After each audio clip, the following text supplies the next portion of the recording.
예, 오늘은 이제 그 성경의 맨 끝자락으로 한번 가서 그 말씀을 한번 살펴보는 시간을 갖도록 하겠습니다. 어떻게 보면 이제 인류 역사의 마지막 부분을 하나님께서 성경에 이제 알려주셨는데요. 인류 역사가 어떻게 끝날까요?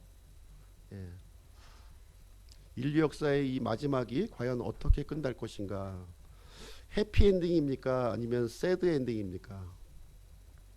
성경은 두 가지 사실을 이제 다 말해주고 있죠. 어떤 사람에게는 해피 엔딩이 될 것입니다. 그리고 또 다른 사람에게는 새드 엔딩이 될 것을 가르쳐주고 있습니다. 왜 성경은 영원한 행복이 있고 영원한 슬픔이 있는가? 왜 선이 있고 악이 있는가? 하나님께서 만약에 계시다면 왜 악을 허락하시는가? 이런 여러 가지 그 의문점들이 우리 마음속에 있을 것입니다. 성경은 이 부분에 대해서 이제 답을 알려주고 있는데요. 이 모든 이 악한 일들, 우리 세상에서 겪고 있는 이 부정적인 모든 일들이 죄로 말미암아 생겨났다, 이렇게 우리에게 가르쳐주고 있습니다. 살인이 있고요, 간음이 있고, 강도가 있고, 미움이 있고, 시기가 있고, 또 질병이 있고, 또 전쟁이 있습니다. 그리고 최종적으로 모든 사람들은 예외 없이 죽음을 맞이하게 되는데, 이 모든 원인이 죄로 말미암아 생겨났다고 우리에게 성경은 가르쳐주고 있습니다. 그 근거를 우리는 창세기 3장을 통해서 우리가 좀 살펴볼 수가 있는데요. 다 같이 창세기 3장으로 한번 가서 보시도록 하겠습니다. 창세기 3장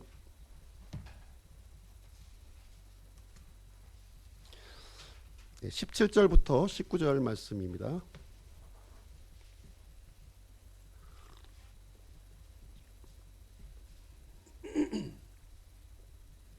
창세기 3장 17절부터 19절 제가 읽어드리겠습니다.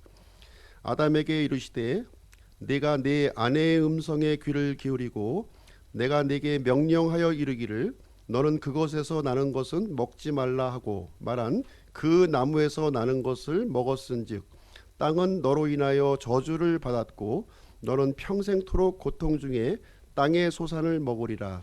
또한 땅이 내게 가시덤불과 엉겅퀴를 내리라. 내가 들의 채소를 먹으며 땅으로 돌아갈 때까지 내 얼굴에 땀을 흘려야 빵을 먹으리니 이는 내가 땅에서 취하여졌기 때문이라. 너는 흙이니 흙으로 돌아갈 것이니라 하시니라. 여기에 보시게 되면 상당히 인류에게 불행한 사건을 여기에서 기록해 주고 있습니다. 첫사람 아담과 이브가 하나님께서 금하셨던 선악과를 먹음으로 말미암아 이렇게 범죄하게 된 내용이 여기에 기록이 되어 있고요. 그 결과가 여기에 기록이 되어 있습니다. 이 인류에게 죽음이 오게 되었다는 거예요. 죽음. 이 첫사람 아담과 이브의 범죄로 말미암아 죽음이 오게 되었다고 우리에게 가르쳐 주고 있습니다. 그래서 우리가 살아가고 있는 이 세상이 하나님과 함께 영원히 이렇게 살아야 되는데 유한한 인생이 되어버렸다는 거예요. 유한한 인생이 되어버렸다, 이렇게 말씀해 주고 있고, 뿐만 아니라 이 유한한 인생이 고통스러운 삶으로 이렇게 되었다는 것을 우리에게 가르쳐 주고 있습니다. 이 아담과 이브의 범죄로 말미암아 땅이 저주를 받게 되었고, 이 땅은 이렇게 그 가시덤불과 엉겅퀴를 내게 되는 그러한 일이 이제 발생하게 되었습니다. 그래서 사람의 인생은 이렇게 고통 중에 이제 살아가는 이런 삶을 이제 살아가게 되었음을 얘기해주고 있고, 마지막 절에 보시게 되면 이 아담과 이브는 흙으로 지어졌기 때문에 너는 흙이니 흙으로 돌아갈 것이니라, 이렇게 얘기를 해주고 있습니다. 그래서 이 내용을 이제 요약적으로 로마서 5장 12절 말씀해 보시게 되면 한 사람으로 말미암아 죄가 세상에 들어오고 죄로 말미암아 사망이 들어왔나니 이와 같이 모든 사람이 죄를 지었으므로 사망이 모든 사람에게 임하였느니라, 이렇게 결론 요약해서 우리에게 말씀을 해주고 있습니다. 이 아담과 이브의 범죄로 말미암아 세 영역에서 이 사람이 이제 그 세 가지 구성 요소로 되어 있다, 이렇게 말씀드렸거든요. 영과 혼과 이제 몸으로 이렇게 구성되어 있는데 이 세 가지 부분에 모두 이제 문제가 이제 발생하게 되었다는 거예요. 첫 번째로는 영의 부분에서 문제가 생겼는데 하나님의 거룩하신 이 영이 사람으로부터 떠나게 된 거예요. 예.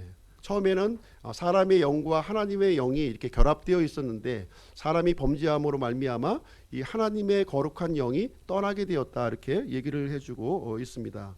그 결과로 이 사람은 이렇게 그 유한한 존재가 된 거예요. 유한한 존재가 되어서 나이가 들어가면서 이렇게 노화가 되게 되고 궁극적으로는 이제 흙으로 돌아가는 그런 존재가 되었다 이렇게 얘기를 해주고 있습니다. 그래서 이 사람은 하나님의 정죄를 받은 상태에서 이렇게 태어나게 되는 거예요. 그래서 끊임없이 이 하나님의 이 진노를 받는 그런 삶에서 벗어날 수 없음을 이제 말을 해주고 있습니다. 그래서 궁극적으로 이 사람은 이 마귀의 처소인 지옥으로 갈 수밖에 없는 그런 운명에 이제 처해지게 되었습니다. 그래서 첫사람 아담과 이브는요, 이 마귀의 유혹에 실패를 한 거예요. 실패를 하게 되었고 죄를 범하게 되었고 하나님의 심판을 받게 되었다 이렇게 얘기를 해주고 있습니다. 그래서 우리는 아담과 이브가 지었던 이 죄의 열매를 지금껏 우리는 그것을 거두고 있게 되고 있습니다. 사람들은 이제 실패했습니다. 실패했지만 그러나 사람을 만들어 주신 하나님은 실패하지 않으셨다는 거예요. 사람을 창조해 주신 이 하나님, 전능하신 하나님은 절대로 실패하지 않았다는 사실을 성경을 통해서 우리에게 가르쳐 주고 있습니다. 그래서 하나님께서는 우리 사람, 이 범죄한 사람들을 위해서 영원한 계획을 우리에게 마련해 놓으셨어요. 영원한 계획을 마련해 놓으셨습니다. 그 내용을 한번 우리 그 신약 성경 베드로전서로 한번 가서 보시도록 하겠습니다. 베드로전서. 베드로전서 1장 말씀 보시겠습니다.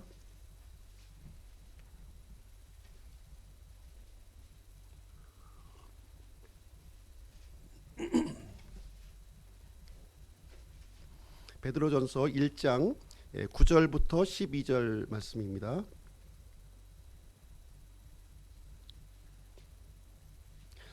베드로전서 1장 9절에서 12절 354페이지고요. 제가 읽어드리겠습니다. 이는 너희가 너희 믿음의 결말 곧 너희 혼의 구원을 받았기 때문이라. 이 혼의 구원에 관하여는 너희에게 임할 은혜에 대하여 대언한 대언자들이 부지런히 조사하고 탐구하되 자기들을 안에 계신 그리스도의 영께서 그리스도의 고난과 그 뒤에 있을 영광을 미리 증언해 주실 때에 그 영께서 무엇을 혹은 어느 때를 표적으로 보여주셨는지 탐구하였느니라. 그들이 자기들을 위해 그것들을 수행하지 아니하고 우리를 위해 수행하였음이 그들에게 계시되었는데 그것들은 곧 복음을 선포한 자들이 하늘에서 보내신 성령님과 더불어 이제 너희에게 전한 것이요 천사들도 살펴보기를 갈망하는 것이니라. 굉장히 중요한 말씀이 베드로전서 1장 말씀에 이제 기록이 되어 있는데요. 어떤 내용이냐면 믿음의 결말 너희 혼의 구원이다 이렇게 얘기를 해주고 있어요. 믿음의 결말 혼의 구원에 대해서 그러니까 우리 사람의 구원에 대한 이야기를 이제 이 베드로 사도가 지금 이제 기록을 하고 있는데요. 이 혼의 구원 이 범죄한 혼의 구원에 대해서 지금 이제 구약 성도 구약의 이 대언자들이 부지런히 조사하고 탐구했다는 거예요. 구약에 이제 많은 대언자들이 있습니다. 우리가 이제 익히 알고 있는 이사야라든가 예레미야라든가 다니엘이라든가 이런 많은 수많은 대언자들이 이 사람의 이 구원의 문제, 이 문제에 대해서 부지런히 조사하고 탐구했다 이렇게 얘기를 해주고 있습니다. 그래서 그 대언자들이 자기들 안에 있는 그리스도의 영께서 이제 알려주신 그 귀한 진리의 말씀을 알았다는 거예요. 그 내용이 뭐냐면 11절에 나와 있는 겁니다. 11절 그리스도의 고난과 그 뒤에 있을 영광에 대해서 지금 이제 얘기를 해주고 있는 겁니다.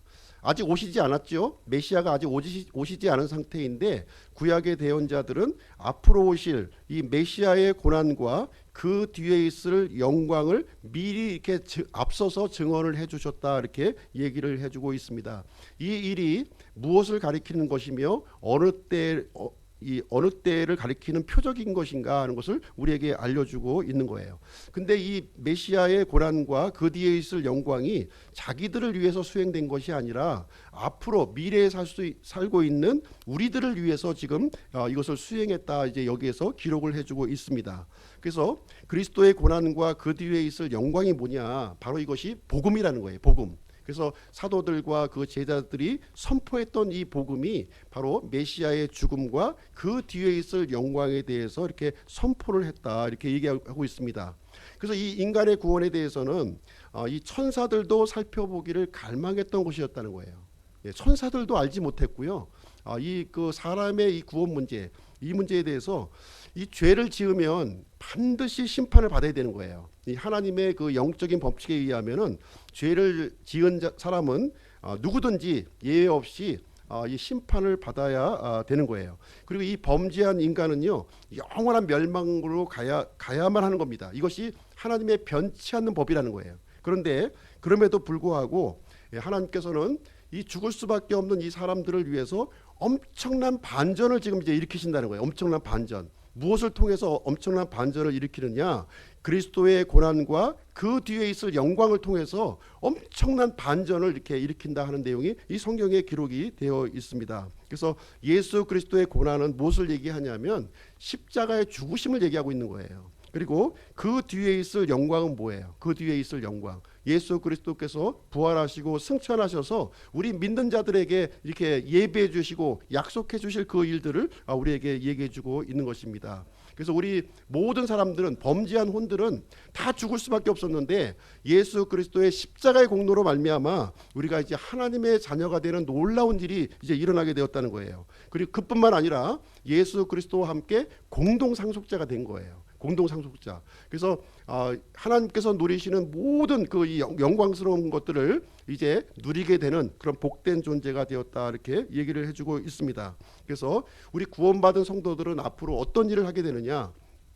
하나님과 더불어서 이 하나님의 왕국을 통치하는 사람들이 된다는 거예요. 통치하는 사람들이 되고 뿐만 아니라 이 세상을 심판하고 또 천사들을 또 심판하고, 그래서 하나님의 왕국을 세우는 이 주역으로 이렇게 나서게 된다 하는 사실을 이 베드로 사도가 여기에서 우리에게 이제 알려주고 있는 그런 내용이 되겠습니다. 그래서 우리 이 죄를 지은 사람은 절망 중에 살아갈 수밖에 없어요. 죽음을 바라보면서 살 수밖에 없는 그런 존재였습니다. 그런 사람들을 위해서 하나님께서는 엄청난 계획을 우리에게 마련해 주셨는데, 오늘은 이제 그 하나님의 엄청난 계획을 한번 이제 말씀을 이제 드리려고 합니다. 이 감추어졌던 이 내용을 한번 제가 공개해서 알려드리도록 하겠습니다. 그래서 오늘 말씀의 제목을 하나님의 해피엔딩이에요. 하나님의 해피엔딩. 참 듣기 좋죠? 하나님의 해피엔딩이 우리 모두에게 임하기를 간절히 원합니다.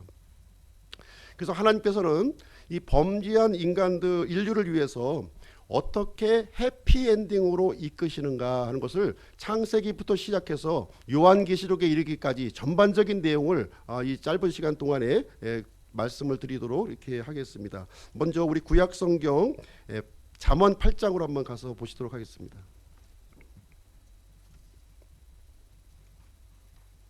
잠언 8장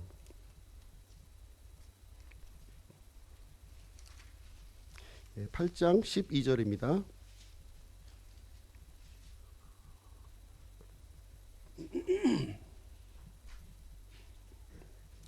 잠언 8장 12절 같이 한번 읽어보시죠. 시작. 나 지혜는 분별과 함께 거하며 재치 있는 창암물에 대한 지식을 찾아내나니. 여기서 지혜가 나오는데요. 이 지혜는 이제 신약에서 그리스도 예수님으로 보아도 무방하고요. 이 지혜는 하나님으로 보셔도 되는 거예요. 하나님. 그래서 지혜는 재치 있는 창암물에 대한 지식을 찾아냈다. 이렇게 여기 이제 잠언서에서 기록이 되어 있고요. 한 구절 더 보겠습니다. 조금 뒤로 넘기셔서 전도서 7장 한번 보겠습니다. 전도서 7장 29절. 전도서 7장 29절. 네, 읽겠습니다. 같이 읽겠습니다. 시작. 보라, 내가 발견한 것들은 오직 이것이니 곧 하나님은 사람을 곧바르게 만드셨으나 그들이 많은 창한물을 찾아냈다는 것이라. 여기에 보면 이제 잠언서에도 창한물이 나오고요, 이 전도서에도 창한물이 나오는데 이 두 창한물이 틀린 창한물이라는 거예요. 잠언에 나오는 창한물은 무엇이냐? 하나님께서 우리 사람들을 위해서 만들어 놓으신 창한물이에요. 그런데 이 전도서에 기록된 창한물은 무엇이냐? 하나님께서 사람을 곧바르게 만드셨는데 이 사람들이 이 또 다른 창한물을 만들어 놨다는 거예요. 이 창한물은 무엇이냐면 죄를 짓는 창한물이에요. 예. 사람들이 찾아낸 창한물은 하나님을 섬기고 하나님을 찾는 창한물이 아니라 하나님을 등지고 하나님의 말씀을 거역하는 창한물을 만들어 놓은 것이고요. 창조주 하나님께서는 이런 인간의 존재를 너무나도 잘 아시기 때문에 이 새로운 창한물을 또 이렇게 만들어 내오셨다, 이렇게 여기서 이 얘기를 해주고 있는 것입니다. 그래서 오늘 이 시간에는 죄인들을 향해서 하나님께서 만들어 놓으신 창한물을 좀 하나하나 좀 살펴보는 그런 시간을 갖도록 하겠습니다. 첫 번째 창한물을 한번 보실게요. 하나님께서 만드신 첫 번째 창한물이 뭐냐? 첫사람 아담과 이브가 이제 범죄했다고 말씀드렸어요. 범죄한 이 아담과 이브를 위해서 마련한 첫 번째 창한물이 있다는 거예요. 첫 번째 창한물, 그것이 무엇이냐면 가죽옷이에요. 가죽옷. 창세기 3장 21절에 보시게 되면 주 하나님께서 또한 아담과 그의 아내에게 가죽옷을 만들어 입히시니라, 이렇게 기록이 되어 있어요. 이 죄인을 위해서 가죽옷을 하나님께서 마련을 해 주셨는데 이 가죽옷이 뭐냐는 거예요. 이 가죽옷이 하나님의 창한물이라고 지금 이렇게 말씀을 해주고 있는 것입니다. 이 가죽옷을 만들기 위해서는 어떻게 해야 되나요? 죄 없는 짐승이 죽어야 되는 거예요. 피를 흘려야 되는 것입니다. 그래서 이 아담과 이브가 입었던 이 가죽옷은 화려한 밍크 코트가 아니에요. 화려한 밍크 코트가 아니라 피비린내가 진동하는 그 가죽옷을 입게 되었다는 것입니다. 그래서 인간의 죄로 말미암아 평화스러웠던 이 에덴 동산에 죽음이 발생을 한 거예요. 이 죽음이 이제 발생하게 되었고 속죄의 피, 이 아담과 이브를 위한 속죄의 피가 이제 흘려졌고 죄인에게는 속죄의 피가 필요하다는 사실을 여기서 가르쳐주고 있는 거예요. 그래서 한 사람의 죄를 위해서 하나의 희생물이 필요하다는 것을 얘기해주고 있는 것입니다. 그래서 one for one이에요. 한 사람을 위해서 하나의 희생물이 필요하다는 사실을 이 가죽옷 사건을 통해서 가르쳐주고 있는 진리의 말씀이 되겠습니다. 그래서 하나님과 분리된 그 인류는요, 그래서 이제 끊임없이 이 믿음의 사람들이 선택했던 건 무엇이냐면 하나님 앞에 이렇게 번제의 헌물로 나아갔던 거예요. 번제의 헌물로. 그래서 아벨의 번제의 헌물, 노아의 번제의 헌물, 아브라함과 이삭과 야곱의 번제의 헌물이 이렇게 계속 이어졌던 것을 우리는 보게 됩니다. 그러면서 이제 하나님께서는 이 죄인을 위해서 두 번째 창한물을 마련해 주시는 거예요. 두 번째 창한물. 두 번째 창한물을 이제 말씀드릴 텐데요. 이 두 번째 창한물은 무엇이냐? 유월절 어린 양이에요. 하나님께서 만드신 두 번째 창한물, 유월절 어린 양입니다. 이스라엘 백성들이 이집트에서 이렇게 노예로 이렇게 살고 있었는데 하나님께서 이스라엘을 구출하시기 위해서 10가지 재앙을 이렇게 내리십니다. 10가지 재앙. 그 중에서 10번째 재앙이 무엇이냐? 장자의 죽음이에요. 한 집안의 그 대표가 되는 이 장자에게 사형을 하나님께서 선포를 해 주셨습니다. 그래서 이 모든 그 이집트에 살고 있는 이 장자는 이 죽음이 선포가 된 거예요. 죽음, 예외 없이 다 죽게 되었는데 이스라엘 백성에게만 구원의 길을 하나님께서 마련해 주셨어요. 그 구원의 길이 무엇이냐? 어린 양의 피라는 거예요. 유월절 어린 양의 피를 이렇게 예비를 해 주셨습니다. 그래서 장자가 살기 위해서는 유월절 어린 양의 피가 준비되어야 되고, 그것이 이제 이 문의 가로기둥과 세로기둥에 뿌려져야 된다고 하는 사실을 하나님께서 알려주시게 되었습니다. 출애굽기 12장 3절 제가 한번 읽어드릴게요. 너희는 이스라엘 온 회중에게 말하여 이르라. 이달 10일에 그들은 자기 조상들의 집에 따라 자기들을 위해 각 사람이 어린 양을 취하되 한 집에 어린 양 한 마리를 취할지니라. 어떻게 하라고요? 한 집에 한 마리의 어린 양을 취하라는 거예요. 이 장자의 이 죽음에서 벗어나기 위해서는 어린 양 한 마리가 필요하다 이렇게 얘기를 해주고 있습니다. 이 얘기는 뭐예요? One for family예요. 한 가족을 위해서 하나의 희생물이 필요하다고 하는 사실을 유월절 어린 양을 통해서 우리에게 가르쳐주고 있는 진리의 말씀이 되겠습니다. 한 가족의 이 죄, 대표하는 장자의 죽음을 이제 벗어나기 위해서는 하나의 희생물이 필요하다 이렇게 가르쳐 주셨습니다. 자, 그럼 이제 이어서 하나님의 세 번째 창안물을 한번 알려드리도록 하겠습니다. 세 번째 창안물이 무엇인가? 이 세 번째 창안물은 성막이에요. 성막. 성막을 하나님께서 이렇게 예비를 해 주셨습니다. 출애굽기 내용을 보시게 되면 출애굽기는 이스라엘 백성들이 이집트에서 구원을 받고 성막을 짓는 이야기예요. 성막을 짓는 이야기로 쭉 이렇게 나열이 되고 있습니다.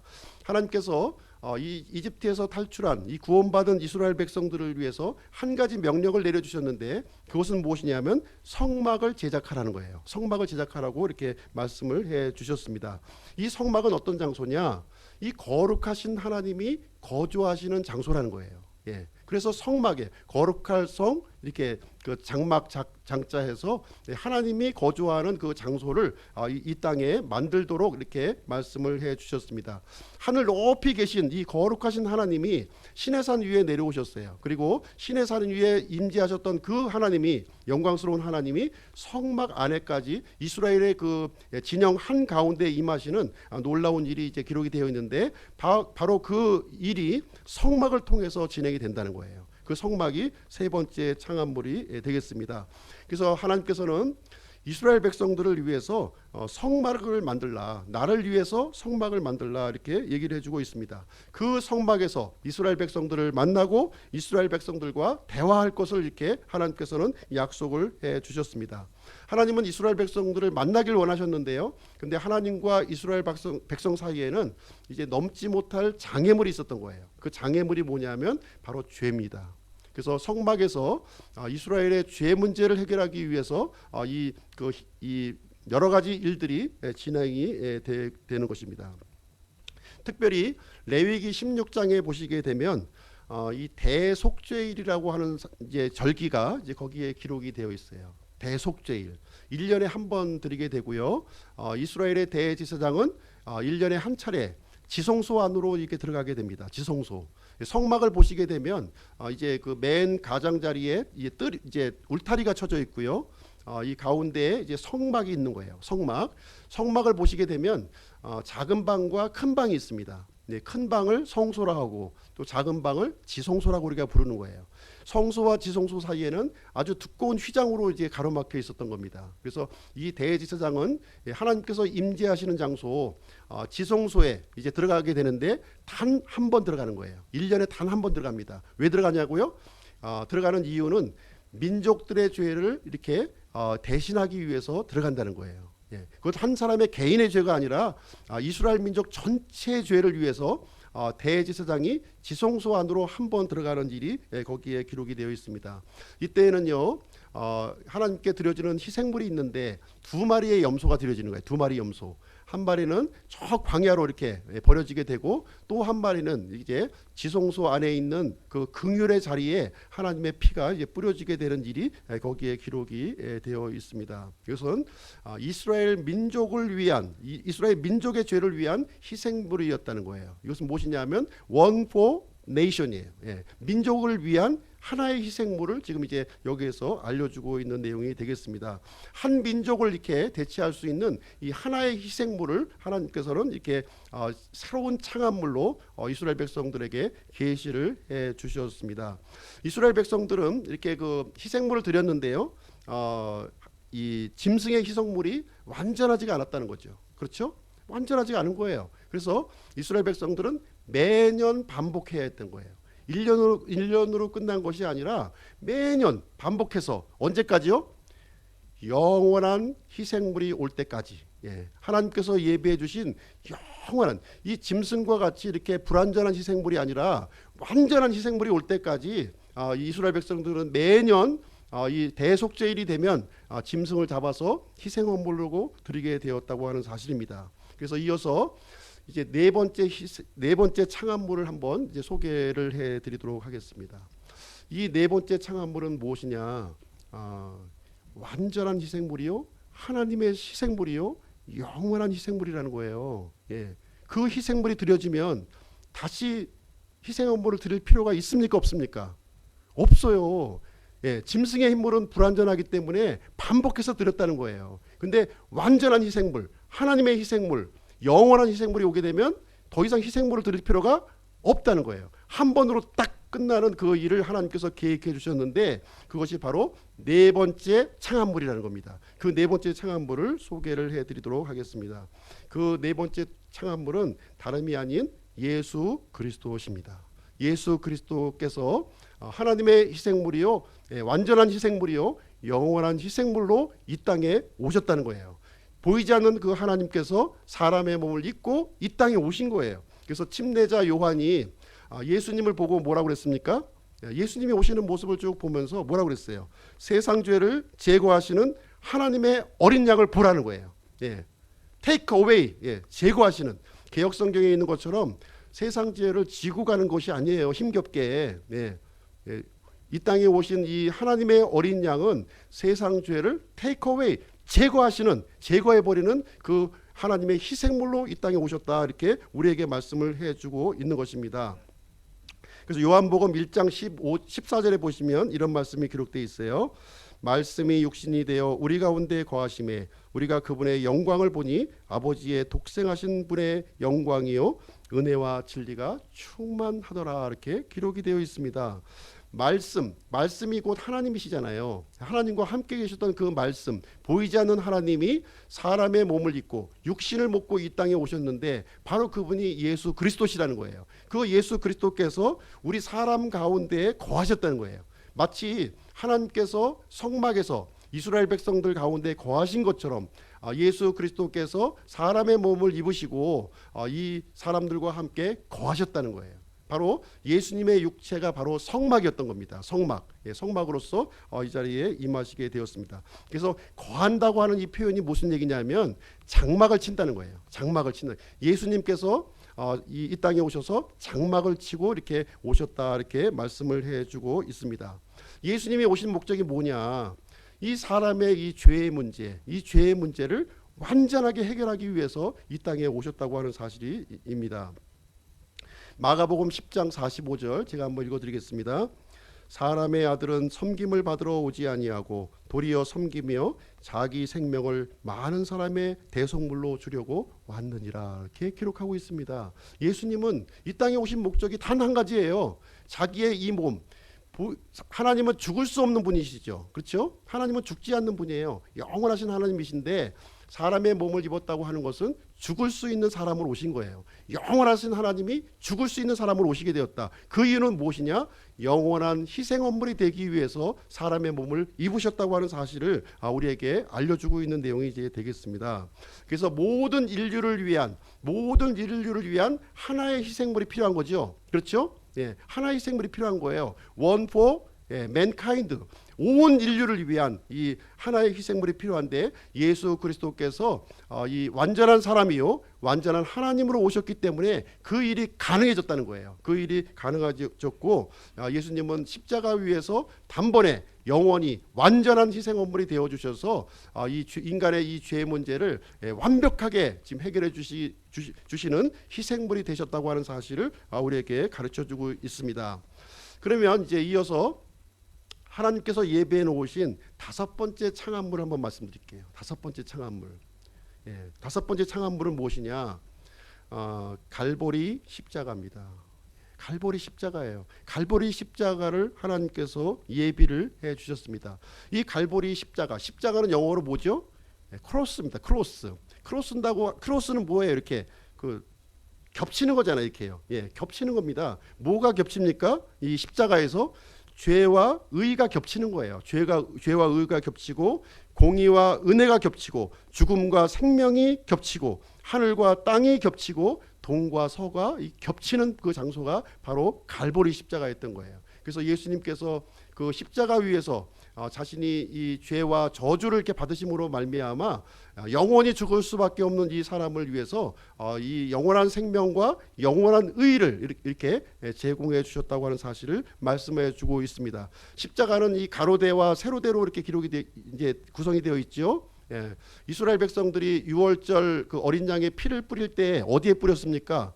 예, 문에 가로 기둥과 세로 기둥에 피를 뿌렸던 거예요. 마찬가지로 예수 그리스도께서는 이 십자가의 가로 기둥과 세로 기둥 위에 자신의 피로 거기를 이렇게 적셔 주셨다고 하는 사실입니다. 그것으로 말미암아 완전한 희생물을 드림으로 말미암아 이 십자가 밑으로 이렇게 피하는 자들에게 영원한 의와 안전을 이렇게 제공해 주셨다고 하는 사실을 말을 해주고 있습니다.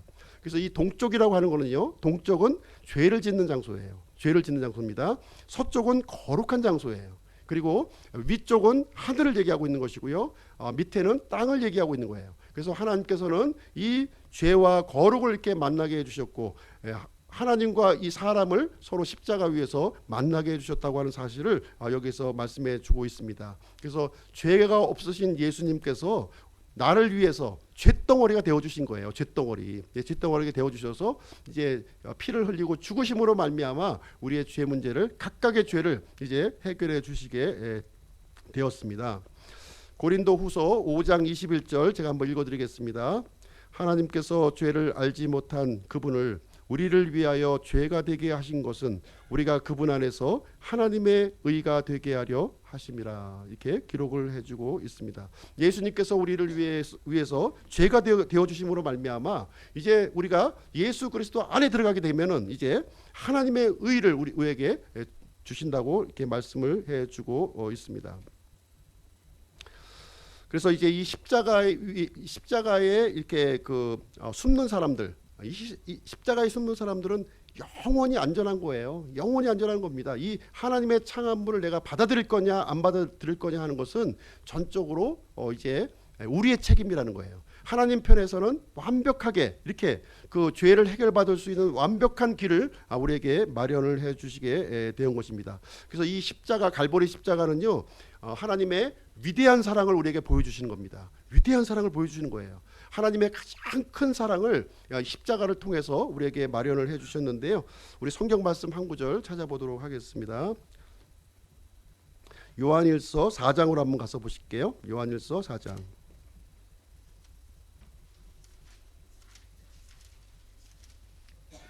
요한일서 4장 9절 10절 말씀입니다.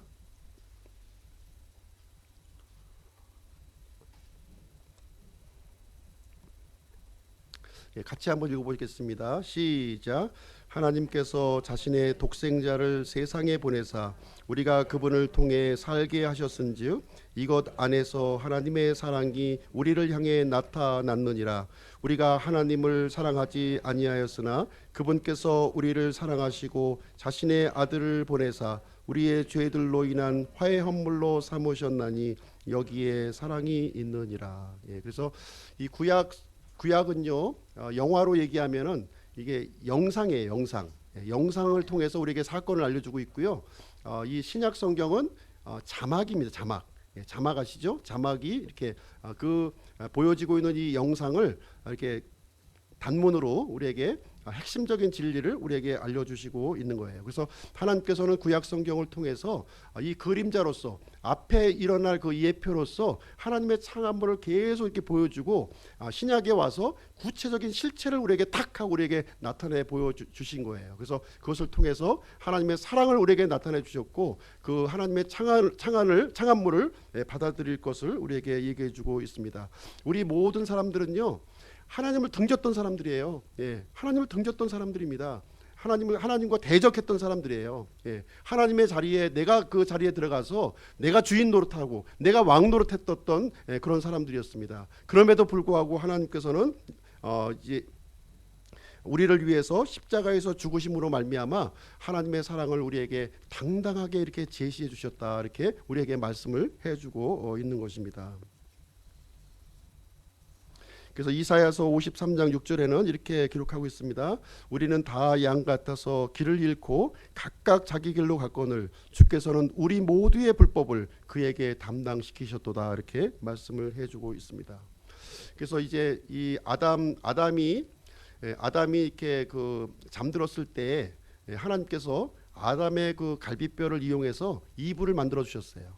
그렇죠? 그런 것처럼 동일하게 예수 그리스도의 그 옆구리, 창에 찔린 옆구리에 물과 피가 흘려졌거든요. 물과 피를 통해서 무엇이 생겼냐면 교회가 생겨난 거예요. 아담에게 이브라고 하는 아내가 생겼던 것처럼 이 예수 그리스도의 옆구리에서는 이 교회라고 하는 신부가 이제 탄생하게 되었다. 이 내용을 우리에게 가르쳐주고 있습니다. 예수님께서 왜 십자가에서 죽으시고 창에 찔려서 죽으셨나요? 그거는 신부를 얻기 위해서, 그리스도의 신부감을 얻기 위해서 이 십자가에서 죽음을 당하시게 된 것입니다. 그래서 우리와 영원히 함께하기를 원하시는 거예요. 영원히. 근데 죄라고 하는 장애물이 있으니까 그 문제를 완벽하게 해결해 놓으시고 이제 함께할 수 있는 길을 이렇게 마련해 놓고 이제 기다리시고 있는 것입니다. 그래서 예수님은 십자가를 통해서 우리 죄 문제를 완전하게 제거해 주시고 우리의 신부를 완전히 바꿔 주셨어요. 바꿔 주셨습니다. 그리고 나서 이제 하나님은 여섯 번째 창안물을 또 마련해 주셨습니다. 여섯 번째 창안물을 한번 보시도록 하겠습니다. 하나님은요, 아기를 이렇게 낳기만 하고 방치하는 분이 아니시라는 거예요. 그렇죠? 우리도 마찬가지잖아요. 아기를 낳고 방치하면 그거는 그 자신의 의무를 이제 못하는 거죠. 그렇죠? 하나님도 마찬가지입니다. 우리에게 구원을 주시고 영원한 생명을 주신 다음에 우리를 방치하지 않으셨다. 그 일을 위해서 이제 여섯 번째 창안물을 준비하시게 되는데 그 여섯 번째 창안물이 무엇이냐면 바로 성령님이십니다. 성령님이세요. 예수님은 십자가에서 죽으시고 그리고 죽은 자 가운데 부활하셔서 하늘로 올라가셨어요. 그렇죠? 제자들이 다 보는 앞에서 이 하늘로 승천하셔서 지금 어디에 계시냐면 하나님 보좌 우편에 지금 이제 앉아 계시는 거예요. 거기서 무엇을 하시냐면은 이제 우리의 변호자가 되시고 대제사장이 되어 주셔서 지금까지도 일을 하고 계시는 거예요. 지금까지도 계속 이 죄에 빠져 있는, 죄의 그 부패의 구덩이에 빠져 있는 이 사람들을 건져내기 위해서 변호자와 대제사장으로서 그 직무를 이제 수행하고 있습니다. 그리고 이 구원받은 사람들을 위해서는 무엇을 하느냐? 성령님을 보내신 거예요. 성령 하나님을 보내셨다. 이렇게 말씀해주고 있습니다. 우리 성경 구절 한 구절 좀 찾아볼게요. 요한복음 14장 한번 가서 보시겠습니다. 요한복음 14장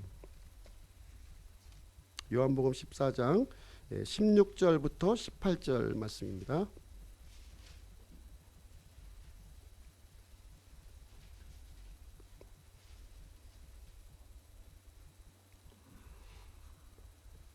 같이 한번 읽어보실게요. 시작. 내가 아버지께 구할 터인즉 그분께서 다른 위로자를 너희에게 주사 그분께서 영원토록 너희와 함께 거하게 하시리니 곧 진리의 영이시라. 세상은 그분을 받아들이지 못하나니 이는 세상이 그분을 보지도 못하고 알지도 못하기 때문이라. 그러나 너희는 그분을 아나니 이는 그분께서 너희와 함께 거하시며 또 너희 속에 계실 것이기 때문이라. 내가 너희를 위로 없이 버려두지 아니하고 너희에게로 오리라. 우리 구원받은 성도들은 예수님과 어떤 관계예요? 정혼한 신부의 관계입니다. 그렇죠? 믿으십니까? 정혼한 신부의 관계예요. 이제 신부가 된 거예요. 우리가 구원 예수 그리스도의 보혈로 말미암아 정결함을 받았다면 그 순간부터 예수 그리스도의 신부가 된 거예요. 이제 신부가 되었다면 이제 결혼식을 해야 되겠죠. 결혼식을 하기 전까지 누가 우리를 보호하시냐면 우리 안에 계시는 성령님이 보호해 주시는 거예요. 이 성령님이 이 결혼식을 하는 그날까지 우리를 지켜주시고 보호해 주시고 우리를 성장시켜 주시고 신부로서 이렇게 그 준비할 수 있도록 이렇게 모든 일을 이제 관여해 주신다는 거예요. 그 결혼식 할 때 보면 신부 옆에서 이렇게 그 도와주는 사람 있잖아요. 이렇게요. 이렇게 잘할 수 있도록 잘 도와주는 사람이 바로 성령님의 역할을 우리가 해주고 있는 것입니다. 그래서 우리는 구원받았다고 해서 이제 나는 이제 그 뭐 천국이 이제 따놓은 당상이다 이렇게 생각하시면 안 된다는 거예요. 천국 가는 게 목적이 아니에요. 우리의 목적은 하나님과 함께하는 것이 목적인 거예요. 이 땅부터 연습을 해야 되는 거예요. 이 땅부터 연습하지 않은 사람들은 천국에 가서도 낯설은 거예요. 낯설은 겁니다. 지금부터 연습을 이렇게 해 나가는 겁니다. 그래서 우리가 교회에 모여서 하나님의 말씀 듣고 이렇게 함께 하는 것이 바로 이런 그 리허설을 우리가 지금 천국의 리허설을 우리가 한다 이렇게 보시면 되겠습니다. 그래서 우리 구원받은 사람들은 항상 유념해야 될 것은 무엇이냐면 내 안에 성령님이 계신가 이것을 한번 유념하게 생각해 볼 필요가 있는 거예요. 성경은 분명하게 우리에게 얘기해 주고 있어요. 어떤 사람에게 그리스도의 영이 없으면 그는 그분의 사람이 아니다 이렇게 얘기를 해주고 있는 거예요. 아주 단호하게 얘기하고 있습니다. 너희 안에 예수 그리스도가 계시지 않는다면 너희들은 버림을 받은 자다 이렇게 우리에게 말을 해주고 있습니다. 우리 안에 성령님을 모셔야 되는 거예요. 구원받은 사람들은 성령님을 모셔야 되고 그분과 함께 동행하는 삶을 우리가 살아야 됨을 우리에게 말씀해 주고 있습니다. 그래서 성령님과 이렇게 동행한 사람들은 이제 어떻게 되냐, 결론이 어떻게 되냐면 하나님의 해피엔딩으로 끝난다는 거예요. 하나님의 해피엔딩이 지금 이제 기다리고 있다 이렇게 우리에게 말씀을 해주고 있습니다. 그래서 마지막으로 하나님의 7번째 창안물에 대해서 이제 말씀드리도록 하겠습니다. 7번째 창안물이 오늘 이제 처음에 읽었던 계시록 21장 1절부터 8절까지의 말씀이 되겠습니다. 계시록을 한번 가서 보시도록 하겠습니다. 계시록 21장.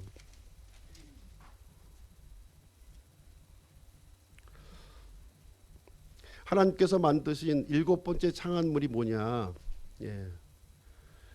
새 예루살렘 성입니다. 새 예루살렘 성. 새 예루살렘 성을 하나님께서 우리 구원받은 모든 신도들을 위해서 이제 그 새 예루살렘 성을 이제 마련을 해 주셨다 이렇게 말씀해주고 있습니다. 1절 말씀만 보실게요. 1절. 이제 인류의 마지막 장면을 보는 겁니다. 지금 우리가 이제 살아가면서 여러 가지 어려움도 겪지만 이 최종적인 종착지의 모습이 어떤 모습인가 하는 것을 한번 본문 말씀을 통해서 살펴보도록 하겠습니다. 1절.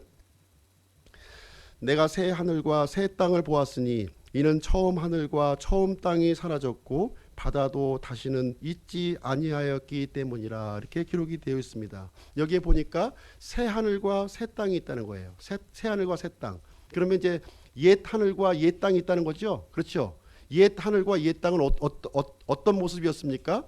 옛 하늘은 공중에 이 권세 잡은 자가 통치하는 하늘이었어요. 그렇죠. 그리고 이 땅은 어떤 땅이었습니까? 하나님의 저주를 받아서 가시와 엉겅퀴를 내는 그런 땅이었습니다. 그런데 그것을 싹 걷어버리시고 어떻게 했다고요? 새 하늘과 새 땅을 마련해 주셨다는 거예요. 우리가 가는 이 새 하늘과 새 땅에는 바다가 없어요. 바다. 거기는 바다가 없다는 거예요. 이 바다가 무엇을 의미하냐면 이 하나님을 대적하는 세상 시스템을 얘기하고 있는 거예요. 이 바다라고 하는 것은 하나님을 대적하는 이 바다. 그러니까 새 하늘과 새 땅에는 하나님을 대적하는 이 시스템이 더 이상 존재하지 않는다. 이제 우리 그 컴퓨터를 사시게 되면 이제 완전히 포맷하잖아요. 완전히 새로운 그것으로 완전히 포맷하는 것처럼 우리가 앞으로 갈 그 세상은 새 하늘과 새 땅으로 이렇게 준비가 되어 있음을 말을 해주고 있습니다. 2절 말씀 보실게요. 2절. 나 요한이 봄에 거룩한 도시 새 예루살렘이 신부가 자기 남편을 위하여 단장한 것 같이 예비한 채 하늘에서 하나님으로부터 내려오더라. 그래서 새 예루살렘이 나와요. 새 예루살렘. 이 새 예루살렘이 누구냐? 이 신분이 여기서 언급이 되고 있는데 신부예요. 신부. 이 새 예루살렘은 우리 구원받은 사람들로 구성된 도시라는 거예요. 구원받은 사람들로 구성된 도시예요. 기초석이 이제 그 12사도의 이름으로 되어 있고 그리고 12제자 이 구약의 12지파의 이름으로 이렇게 구성되어 있으면서 이 새 예루살렘 자체가 하나님으로 이 예수님의 피로 구원받은 모든 사람들로 구성된 이 건물로 지금 비유해서 우리에게 말씀을 해주고 있습니다. 그래서 자기 남편을 위해서 단장한 것 같이 이제 하나님의 보좌에서 이렇게 내려온다고 이렇게 얘기를 해주고 있어요. 이 자기 남편은 누구예요? 새 예루살렘의 남편. 예수 그리스도신 거예요. 그 예수 그리스도와 신부인 이 교회가 이제 영원히 함께하는 일이 새 하늘과 새 땅에서 이루어질 것을 우리에게 가르쳐주고 있는 내용이 이제 되겠습니다. 3절 말씀 볼게요. 3절. 내가 하늘에서 나는 큰 음성을 들으니 이르되 보라 하나님의 성막이 사람들과 함께 있고 그분께서 그들과 함께 거하시리라. 그들은 그분의 백성이 되고 하나님께서는 친히 그들과 함께 계셔서 그들의 하나님이 되시리라. 그래서 여기 이제 하나님의 성막이 등장하고 있는데요. 하나님의 성막, 이 하나님의 성막은 예수 그리스도십니다. 여기서 하나님의 성막이 예수 그리스도예요. 22절에 보시게 되면 정확하게 설명이 거기에 되어 있습니다. 하나님의 성막이 예수 그리스도가 되어 주셔서 이제 이 모든 믿는 사람들과 함께 이렇게 함께 거주하게 되는 이 엄청나고 놀라운 일들이 여기서 이제 이루어진다, 이렇게 말씀을 해주고 있습니다. 그래서 하나님께서는 친히 그들과 함께 계셔서 그들의 하나님이 되어 주신다, 이렇게 말씀을 해주고 있습니다. 4절 말씀 보실게요. 4절. 또 하나님께서 그들의 눈에서 모든 눈물을 씻어 주시리라. 다시는 사망이 없고 슬픔도 울부짖음도 없으며 또 아픔도 다시는 없으리니 이는 이전 것들이 지나갔기 때문이라 하더라. 그래서 이 땅의 삶을 살면서 죄송합니다.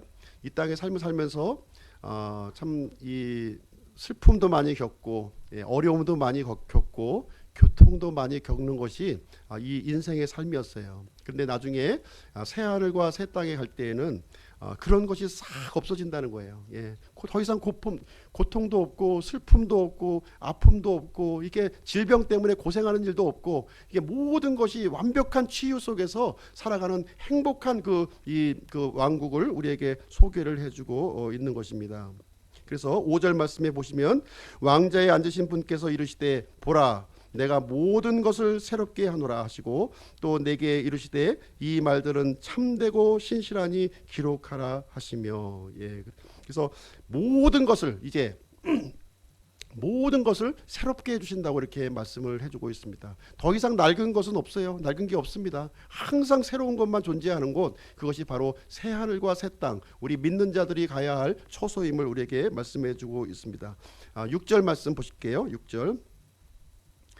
또 내게 이르시되 다 이루어졌도다. 나는 알파와 오메가요 시작과 끝이라. 내가 목마른 자에게 생명수의 샘에서 값없이 주리라. 그래서 여기 생명수의 샘이 등장하고 있는데 이 생명수의 샘은 성령 하나님을 여기서 얘기해 주고 있는 거예요. 그래서 우리가 가는 이 새하늘과 새 땅은 어떤 곳이냐? 아버지 하나님이 계시고 우리의 신랑 되신 예수 그리스도가 계시고 그리고 생명수를 날마다 공급해 주시는 이 성령 하나님이 계셔서 이 하나님이 우리의 왕이 되시고 또 우리가 그분의 백성이 되고 하나님이 아버지가 되시고 우리가 그분의 자녀가 되는 이 놀라운 관계로 지금 이제 살게 되는 것을 얘기해 주고 있습니다. 이 새하늘과 새 땅에 가는 사람들이 누구냐? 7절에서 새하늘과 새 땅에 들어가는 그 사람들을 여기서 언급해 주고 있습니다. 7절 말씀 보실게요. 이기는 자는 모든 것을 상속받으리니 나는 그의 하나님이 되고 그는 나의 아들이 되리라. 이 새 하늘과 새 땅에 들어가는 사람들이 누구냐면 이기는 자라고 얘기하고 있어요. 이기는 자. 이기는 자가 들어가는 겁니다. 이 이기는 자는 요한일서를 통해서 우리에게 그 정체를 알려주고 있는데요. 믿음을 가진 사람들이에요. 믿음을 가진 사람 아니면 누가 이 세상을 이기겠느냐 이렇게 얘기하면서 이 이기는 자는 믿음을 소유한 사람, 예수 그리스도의 믿음을 소유한 사람이 새하늘과 새 땅으로 들어가게 된다 이렇게 얘기를 해주고 있습니다. 그래서 우리는 이 새하늘과 새 땅에 들어가기 위해서는 반드시 점검할 게 있어요. 내 안에 성령님이 계신가, 그리고 예수 그리스도의 이 믿음이 내 마음속에 있는가. 내 믿음 가지고는 갈 수가 없어요. 어제 오늘 계속 틀려지는 게 우리의 믿음 아닙니까? 진짜 믿음은 예수 그리스도의 믿음을 우리가 소유해야 되는 거예요. 그 사람만이 새하늘과 새 땅에 들어가게 되고요. 그렇지 않은 사람들은 어디를 가느냐? 8절에 이제 기록이 되어 있습니다. 믿음이 없는 사람들이 가는 곳을 이제 설명해 주고 있는데요. 8절 한번 보겠습니다.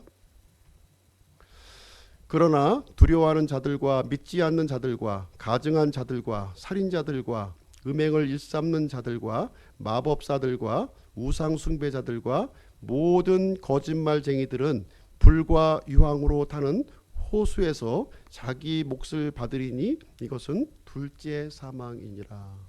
믿음을 소유하지 않은 사람들은 어디로 가요?